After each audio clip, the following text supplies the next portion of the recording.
డబ్బు, అనారోగ్యం, ఉద్యోగం, వ్యాపారం, అప్పులతో బాధపడుతున్నారా? మీకోసమే లాంచ్ యువర్ ఫ్యూచర్ ప్రోగ్రామ్.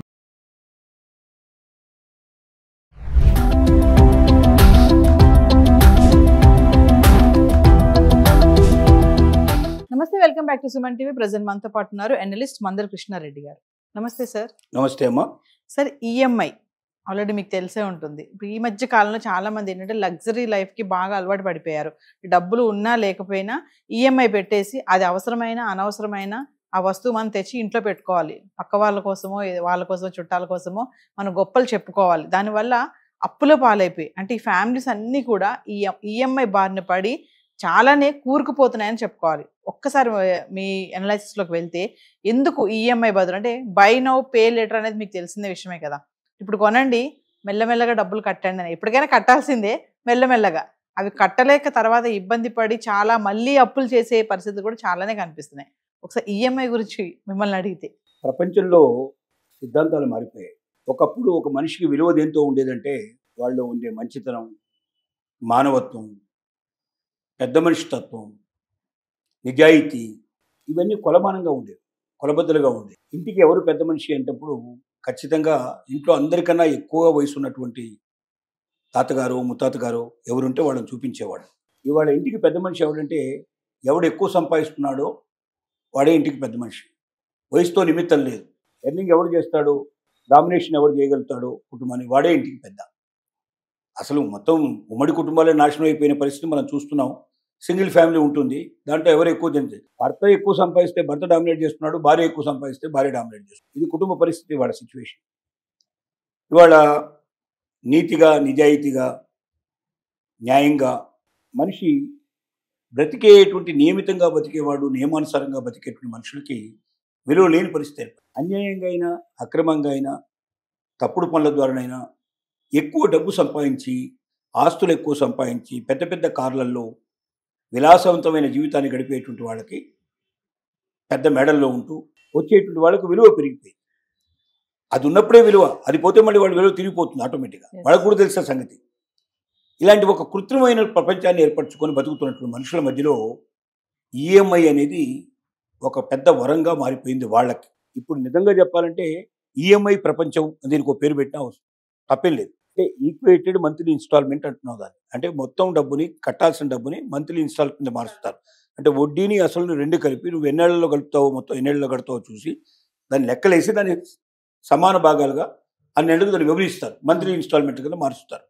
అది మనం కట్టాల్సిన అవసరం ఉంటుంది. ఇది అవసరాన్ని బట్టి నిజంగా దానివల్ల అంటే ఏ ఈఎంఐ అయితే మనం తీసుకుంటున్నామో ఆ ఈఎంఐలో మనకు ఒక ఆస్తి ఏర్పరచుకొని, లేక సంపాదనకు అవకాశాన్ని ఏర్పరచుకొని, తిరిగి దాన్ని చెల్లించేందుకు దాంట్లోంచే ఒకవేళ ఆ అమౌంట్ను మనం సంపాదించగలిగే పరిస్థితి ఏర్పడితే అలాంటి ఈఎంఐ చేయటం వల్ల తప్పేం లేదు. అంటే ఉదాహరణకి ఇల్లు కట్టుకోవాలనుకుంటున్నాం, ఇంటి కోసం లోన్ తీసుకున్నాం, దాన్ని ఈఎంఐగా మార్చుకొని మనం కట్టుకుంటున్నాం, ప్రాపర్టీ ఏర్పడుతుంది. ఈ ప్రాపర్టీ ఒక 5 ఏళ్లకో 10 ఏళ్లకో 15 ఏళ్లకు మనం తీర్చుకున్నట్టుగా పెట్టుకున్నట్టయితే కొద్ది కొద్దిగా వడ్డీ కట్టుకుంటూ, అసలు కట్టుకుంటూ మనం కంప్లీట్ చేసుకొని ఈ ఇల్లు మనదే అనిపించుకున్నప్పుడు ఆ ఇంటి యొక్క టోటల్ వాల్యూ మనం కట్టిన దానికంటే ఎన్నో రెట్లు ఎక్కువ ఉంటుంది కాబట్టి పెరుగుతుంది, ఒక పెద్ద ఆస్తి మనకు తయారవుతుంది. ఆస్తి సంపాదించుకోవడానికి ఈఎంఐ కడితే చాలా సంతోషపడాల్సిన అవసరం ఉంటుంది. ఒకళ్ళు ఏదైనా పరిస్థితిలో మనం కట్టలేని పరిస్థితి ఏర్పడ్డా ఈఎంఐ, ఆస్తి అమ్మినట్టయితే దాంట్లో ఈఎంఐ పార్ట్ కొంత పోయినా మిగతా డబ్బంతా మనకు మిగులుతుంది. అలాగే పిల్లల చదువు కోసం మనం ఈఎంఐ తీసుకున్నాం అనుకోండి, వాళ్ళు చదువుకుంటున్నారు, వాళ్ళు విద్య పూర్తి చేసుకుని ఏదో ఒక ఉద్యోగంలో చేరుతారు. ఉద్యోగంలో చేరినప్పుడు వాళ్ళకి రాబడి ప్రారంభమవుతుంది. తద్వారా వాళ్ళు ఆ యొక్క ఎడ్యుకేషన్ లోన్ని కంప్లీట్ చేసుకోవడానికి వాళ్ళకి ఒక అవకాశం ఏర్పడుతుంది. అంటే వాళ్ళ జీవితానికి ఒక పునాది ఏర్పడి, సంపాదనకు ఒక మార్గం ఏర్పడి, ఈ చదువు పూర్తి అయిపోయి ఉద్యోగం దొరికిన తర్వాత ఉద్యోగం నుంచి వచ్చేటువంటి రాబడితోటి వాళ్ళు పూర్తిగా దాన్ని తీసుకున్నటువంటి లోన్ని పూర్తిగా కట్టుకోగలుగుతారు. కాబట్టి అలాంటి వాళ్ళకి ఇబ్బంది లేదు. కానీ జరిగిన పెద్ద పొరపాటు ఏం జరుగుతుందంటే ఇక్కడ కార్ల కోసం, టీవీల కోసం, ఫోన్ల కోసం, ఐఫోన్ల కోసం, బైకుల కోసం, ఇక చెప్పడానికి ఏసీల కోసం, ఏది పడితే అది విలాసంగా కనబడేది అవతల వాడికన్నా నా దగ్గర ఎక్కువ ఉందా, వాడికన్నా ఒక ఫర్నిచర్ మీద ఒక బిల్డింగ్ కట్టడానికి ఎంత ఖర్చు అవుతుందో, ఒక బిల్డింగ్ కొనడానికి ఎంత ఖర్చు అవుతుందో, ఇంటీరియర్ డెకరేషన్ చేయడానికి అంతకన్నా ఎక్కువ అవుతుంది. 5 కోట్లు పెట్టి ఒక బిల్డింగ్ కొన్నాడు అంటే 7 కోట్లు 10 కోట్లు పెట్టి ఇంటీరియర్ డెకరేషన్ చేస్తున్నారు. ఈ ఇంటీరియర్ డెకరేషన్ మళ్ళీ తిరిగి రేపు పొద్దున ఏదైనా పరిస్థితి ఏర్పడి అమ్మాలంటే పెట్టిన పెట్టుబడిలో 10% రాదు. ఆ బిల్డింగ్ వస్తుంది, బిల్డింగ్ 5 కోట్లది పోతే 5 కోట్లు 6 కోట్లు 7 కోట్లు రావచ్చు, లేకపోతే 4 కోట్లు 5 కోట్లు రావడానికి అవకాశం ఉంది తప్ప పెద్దగా తేడా రాదు. అంటే కొద్దిగా ఎక్కువ వచ్చే అవకాశం ఉంది కానీ ఎప్పుడు తగ్గడానికి అవకాశం చాలా తక్కువ. కానీ ఇంటీరియర్ డెకరేషన్ పేరు మీద ఎంతైతే పెడుతున్నారో 5 కోట్లు 7 కోట్లు పెడుతున్నారో ఇందులో ఒక 10% కూడా రాదు, వాపస్ రాదు. మిగతాదంతా పోయినట్టే లెక్క. ఏదైనా పరిస్థితుల్లో అమ్మాల్సి వస్తే ఏసీ ఒకసారి పెట్టించాం, ఎంత కాస్ట్ అవుతుంది మనకు? లక్షల రూపాయల మీద ఖర్చు అయింది. అది తీసేస్తే 10,000 5,000 ఉంటున్నా ఆశ్చర్యపడాల్సిన అవసరం లేదు, అంత తిరిగా ఉంటుంది. అలాగే ఇప్పుడు మనం కారు కొన్నాం, కారు కొన్నప్పుడు అయ్యేటువంటి కాస్ట్ ఎంత, అమ్మినప్పుడు ఎంత కాస్ట్ వస్తుంది? చాలా తక్కువ వస్తుంది. అంటే మనం మామూలుగా వినియోగించుకునేటువంటి వినియోగ వస్తువుల కోసం ఈఎంఐ పెట్టుకోవడం వల్ల మనం చాలా దెబ్బతింటాం. అయితే ఒక క్వశ్చన్ చెప్పండి సార్, ఇప్పుడు చాలా మంది దగ్గర ఒకేసారి బడ్జెట్ ఉండదు కదా, మరి బల్క్గా అమౌంట్ ఉండదు, అలాంటి వాళ్ళకి ఈఎంఐ అనేది ఒక మంచి ఆప్షనే కదా, మెల్లమెల్లగా కట్టుకోవచ్చు కదా. నేను ఒప్పుకుంటాను. ఎప్పుడు ఈఎంఐ కట్టాలంటే సేవింగ్స్ కూడా ఉండాలి.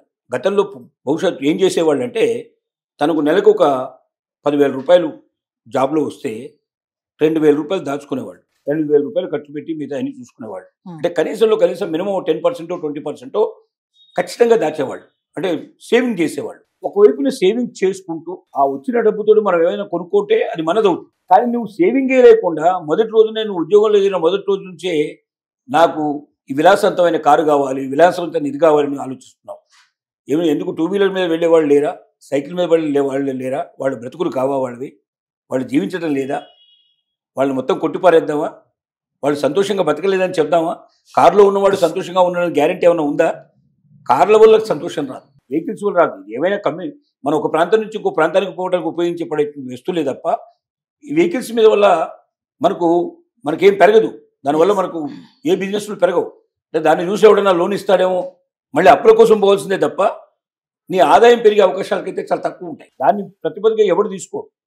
కాబట్టి నీకు విలాసవంతమైన వస్తువులు కావాలన్న కోరిక నిజమే. నీ ఆస్తి అంటూ ఉన్నప్పుడు, నీ దగ్గర ఆ డబ్బు అంటూ ఉన్నప్పుడు దాన్ని నువ్వు కొనుక్కుంటే అది నీదవుతుంది. కానీ ఇక్కడ ఏం జరుగుతుంది? బై నౌ పే లేటర్ అనేటువంటి మాట వల్ల దాన్ని కొద్దిగా గట్టిగా చెప్పి దాన్ని తక్కువ చెప్పడం అనేది జరుగుతూ ఉంటుంది. ఇక్కడ ఏంటంటే 1 లీటర్ పెట్రోల్ పోయండి 150 కిలోమీటర్లు వెళ్ళండి, ఆగకుండా అని చెప్పి షరతులు వర్తిస్తాయి అని చెప్తాడు. ఒక పేపర్లో అడ్వర్టైజ్మెంట్ వస్తుంది. తాటికాయంత అక్షరాలు ఇస్తాడు. 1 లీటర్ పెట్రోల్తో 150 కిలోమీటర్ల ప్రయాణం ఇచ్చి కింద చీమకాలంత అక్షరాలతోటి సన్నగా షరతులు వర్తిస్తాయి అంటాడు.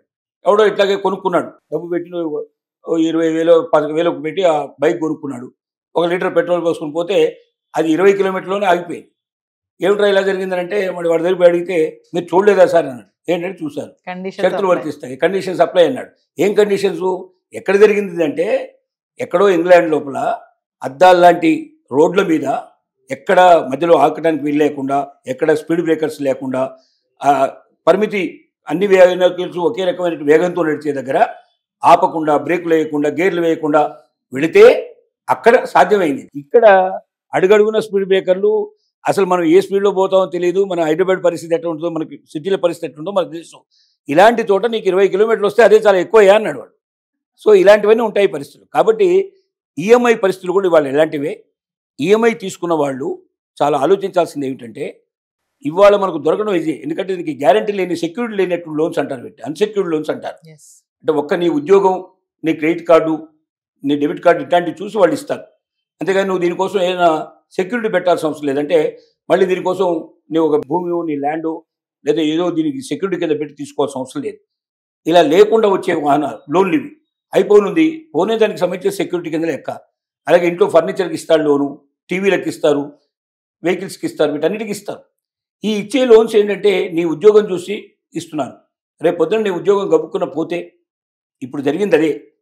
హైదరాబాద్లో రియల్ ఎస్టేట్ బ్రహ్మాండంగా పెరగడానికి కారణం ఏంటంటే ఇక్కడ ఉన్నటువంటి ఐటీలో పనిచేసే వాళ్ళు, ఐటీలో పనిచేసే వాళ్ళు ఉన్నారో వీళ్ళకి లక్షల కొద్ది రూపాయల జీతం ఉండడం వల్ల వీళ్ళు మాకు బ్రహ్మాండమైనటువంటి బిల్డింగ్లు కావాలి, విల్లాస్ కావాలి, ఆ విల్లా కూడా 5 కోట్లకు తగ్గకూడదు, 10 కోట్ల వరకు కావాలి అన్నట్టుగా డిమాండ్ చేయడం ప్రారంభించారు. డిమాండ్ చేయడం వల్ల వాళ్ళు ఏం చేశారంటే, ఎందుకంటే వీళ్ళకి ఈఎంఐలు వస్తున్నాయి కాబట్టి, నేను బిల్డింగ్ కొనుక్కున్నాను, నాకు ఈఎంఐ వస్తుంది, నెలకు 50,000 1,00,000 నేను ఈఎం కట్టగలను, నేను 5 ఏళ్లలో 10 ఏళ్లలో ఈ బిల్డింగ్ నా సొంతం అవుతుంది అని వీళ్ళు విపరీతమైనటువంటి రేటు పెంచి పారేశారు. ₹1 కోటి ఉండేది 5 కోట్లు అయిపోయింది, 5 కోట్లు 10 కోట్లు అయిపోయింది. డిమాండ్ బాగా ఉండటం వల్ల. ఐటీ మీద ఆధారపడి రియల్ ఎస్టేట్ ఎప్పుడైతే డెవలప్ అయిందో ఒక్కసారి ఏఐ వల్ల ఐటీ దెబ్బతిని ఒక్కొక్క టెక్ కంపెనీలో 10,000, 20,000, 30,000 ఉద్యోగాలు జారి పడిపోతుండటంతో తీసేయడం జరిగింది. భవిష్యత్తులో ఉద్యోగం ఉంటుందో లేదో తెలియదు, ఏ క్షణంలో ఉద్యోగం ఓడిపోతుందో తెలియదు. ఇలాంటి పరిస్థితుల్లో ఏమైందంటే ఐటీ ఉద్యోగులు ఎవరు కూడా ఇక ఈఎంఐ కట్టడానికి లేని పరిస్థితి ఏర్పడింది. కొత్తగా ఎవడు కొనడం లేదు, పాతది కొనుక్కున్నవాడు కూడా ఏమి కట్టాలంటే భయపడుతున్నాడు. అయ్యా మీరు అమ్మి పారేసి మాకు ఎంతో వస్తే ఇచ్చేసేయండి, పర్లేదు, ఆ బిల్డింగ్ మాకు అక్కర్లేదని చెప్పేటువంటి పరిస్థితి ఏర్పడింది. ఒక్కసారి డబాల్మని రియల్ ఎస్టేట్ కూలిపోయింది. రియల్ ఎస్టేట్ కూలడానికి చాలామంది ఏమనుకుంటున్నారంటే ఒక ప్రభుత్వం మరి ఇంకో ప్రభుత్వం రావడం వల్ల రియల్ ఎస్టేట్ కూలిపోయిందని చాలామంది అనుకుంటున్నారు. రియల్ ఎస్టేట్ హైదరాబాద్లో, తెలంగాణలో ఇవాళ రియల్ ఎస్టేట్ కూలిపోవడానికి ముఖ్యమైన కారణం ఒక తెలంగాణ, హైదరాబాదే కాదు, ఇండియా మొత్తం మీద కూడా ఇవాళ రియల్ ఎస్టేట్ చాలా డల్ అయింది. మునుపటి కన్నా తక్కువగా ఉంది. కొన్ని చోట్ల చాలా ఎక్కువగా డల్ అయిపోయింది, కొన్ని చోట్ల కొంత డల్ అయిపోయింది. కారణం ఏంటంటే ఎక్కడైతే ఐటీ ఉద్యోగులు ఎక్కువగా ఉన్నారో అక్కడ రియల్ ఎస్టేట్ బాగా పెరిగింది. ఎక్కడ ఐటీ ఉద్యోగులు తక్కువ ఉన్నారో అక్కడ రియల్ ఎస్టేట్ తక్కువ పెరిగింది. రియల్ ఎస్టేట్ హైదరాబాద్లో పెరగడానికి మెయిన్ కారణం ఏంటంటే ఐటీ ఉద్యోగులు. ఈఎంఐ కట్టడమే దానికి ముఖ్య కారణం. ఈఎంఐ కట్టడానికి ఎంత ఎక్కువ అవకాశం ఉందో అంత ఎక్కువ ఉపయోగించుకున్నారు. అంటే వచ్చిన జీతాన్ని మొత్తం ఈఎంఐలకే పోతుంది దాదాపుగా. కొద్ది డబ్బే వాళ్ళు తినడానికి, పడుకోవడానికి వీటికి ఉపయోగించేటువంటి చాలా తక్కువ. మిగతాదంతా విలాసవంతమైన వస్తువులకే చూపిస్తారు, ఇలాంటి వాడికే కట్టుకుంటారు. దాంట్లో రియల్ ఎస్టేట్ కట్టడం జరిగింది. ఎప్పుడైతే వీళ్ళకి ఐటీ ఉద్యోగులకు ఉద్యోగ భద్రత లేదో పరిస్థితి అర్థం చేసుకొని ఒకేసారి వాళ్ళంతా కూడా మొత్తం ఈఎంఐలు విత్డ్రా చేసుకోవడం మొదలుపెట్టారు. దాంతో డమాల్న మొత్తం పడిపోయింది రియల్ ఎస్టేటు. పెరుగుతుందో లేదో, ఎప్పుడు పెరుగుతుందో తెలియనటువంటి ఒక అనిశ్చిత పరిస్థితి ఇప్పుడు ఏర్పడింది. అంటే ఈ ఈఎంఐలు అనేది మొత్తం ఆర్థిక పరిస్థితులను కూడా చేంజ్ చేసే పరిస్థితి ఏర్పడుతుంది. అంటే ఒక దేశ ఆర్థిక పరిస్థితులనే కొంత తలకిందులు చేసే పరిస్థితి ఏర్పడుతుంది. కాబట్టి ఈఎంఐలు ఎవరు తీసుకోవాలి అంటే, వాడు దేనికోసం తీసుకోవాలంటే ఇల్లు కట్టుకోవడం, అంటే మనకు ఆస్తిని పెంచుకోవడానికి ఈఎంఐలు తీసుకోవాలి. అలాగే భవిష్యత్తులో ఉద్యోగాలు దొరకడానికి అవకాశం ఉంటే చదువు కోసం మనం తీసుకోవాలి. ఇలాంటి వాటి కోసం ఎక్కువగా ఈఎంఐలు తీసుకోవాలి తప్ప విలాస వస్తువుల కోసం ఎక్కువగా ఈఎంఐలు తీసుకోకూడదు. రెండోది, ఈ వస్తువుల రేట్లు ఎప్పుడు పడిపోతాయో కూడా తెలియదు. చౌకబడిపోయే అవకాశాలు చాలా ఉంటాయి. ఎందుకంటే కొత్తగా వచ్చే ఇన్వెన్షన్ రాగానే పాతది అసలు ఎవరు పనికిరాకపోతుంది. ఒక ఫోన్ ఉంది, ఐఫోన్ ఉంది. వాడ ఈ ఐఫోన్ కన్నా మించినట్టు ఆవిష్కరణ జరిగినప్పుడు ఐఫోన్ డమాల విలువ పడిపోతాయి, మళ్ళీ దానికి విలువ పెరిగిపోతుంది, ఇంకో దానికి పెరిగిపోతుంది. అంటే ఇలాగ పోతా ఉన్న కొద్దీ మారిపోతా ఉంటుంది. ఇలా మారిపోతున్నటువంటి వస్తువుల కోసం మనం అనవసరంగా డబ్బు ఖర్చు చేసి మన జీవితాలను నాశనం చేసుకోవద్దు. ఈఎంఐ తీసుకునేటప్పుడు 1-10 సార్లు ఆలోచించాలి. నాకు ఇప్పుడున్న ఉద్యోగం ఊడిపోతే కూడా రేపు నేను ఈఎంఐ కట్టగలనా, నాకు అంత శక్తి ఉందా అని ఆర్థిక పరిస్థితులు అంచనా వేసిన తర్వాత మాత్రమే ఈఎంఐలు కట్టుకునే పరిస్థితికి తీసుకొచ్చుకోవాలి తప్ప దొరుకుతుంది కదా అని చెప్పి మొత్తం అన్ని ఉద్యోగం మనకు వచ్చేటువంటి జీతం అంతుందో ఆ జీతానంతా కూడా ఈఎంఐలు కట్టేటువంటి స్థితికి ఏర్పడితే చివరికి ఆ ఈఎంఐలే నిన్ను తలకిందులు చేస్తాయి, నీ జీవితాన్ని పూర్తిగా నాశనం చేస్తాయి. నువ్వు రోడ్డు మీద పడిపోతావు. ఏ విలాసవంతమైన జీవితాన్ని చూసి నీకు ఇప్పటిదాకా విలువిస్తున్నారో ప్రజలు, లేదా నీ భార్యో నీ బిడ్డలు విలువిస్తున్నారో, రేపు పొద్దున విలాసవంతమైన జీవితం పడిపోయిన రోజున నీకు విలువ ఉండదు, నీ పేరు చెప్పుకోవడానికి కూడా ఎవరు సిద్ధపడిన పరిస్థితి ఏర్పడుతుంది.